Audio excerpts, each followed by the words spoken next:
So there I was, last-minuting, like my forefathers before me. Was typing up some trash about Richard Brautigan collecting knives and being afraid of hotel rooms. Was typing like mad because I only had 8 minutes before midnight, trying to get up to the word count. Brautigan's writing style was definitely influenced by experimentation with hallucinogens and self-imposed rural isolation, I wrote, as well as the counterculture movement and the sexual revolution. No references. People will know what I'm talking about. Was typing for another few minutes before I looked at the time again. Still 11:52. That's weird, I thought. It was definitely 11:52 when I last looked. Looked at my phone. 11:52. Okay, just keep writing for a few more minutes, I said to myself. You don't need to be getting into this now. You have the rest of your reading week ahead of you to look at the clock and do nothing. Typed for a few more minutes. Fishing in a darkened lake could be seen as a pre-internet allusion to the isolation of contemporary communication. Nice one. No elaboration there. I like the mysteriousness of that. You throw your hook into the rushing waters with little prediction of what is going to be pulled up, knowing that with every movement of your arms you will affect the course of life within that lake for generations, depending on what happens to interact with you. Wow. I'm on fire. Check the clock. 11:52. What? Am I mad? Check my phone. 11:52. Went into the kitchen to check on my laundry. Clothes were all swirled together in the water and the soap, but completely still mid-spin. There was a drop hanging out of the bottom of the cold tap of the kitchen sink, and I looked at it for ages and the drop didn't fall. Checked my phone. 11:52. Went outside. Thought I was losing it. Thought, this is it for me now. That's me done. Time standing still. How do you come back from that?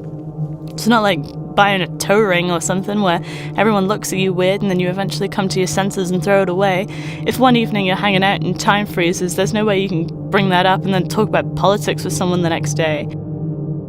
Someone was out for a run and they stood completely still on the spot.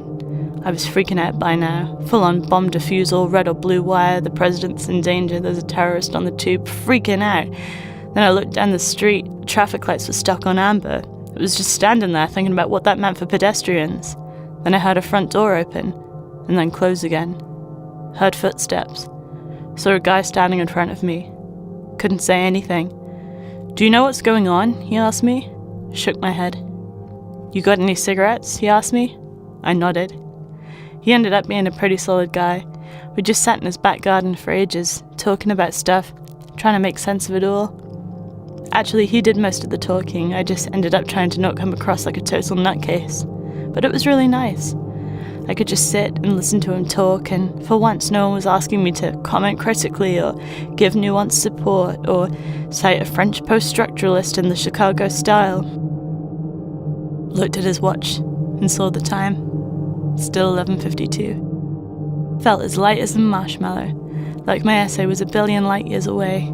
Me and this guy in a tiny black hole, airtight, waterproof, impossible to spoil.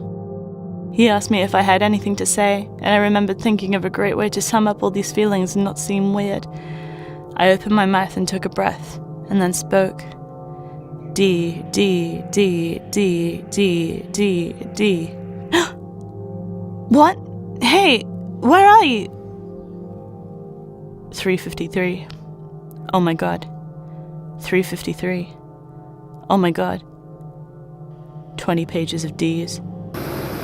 Fuck.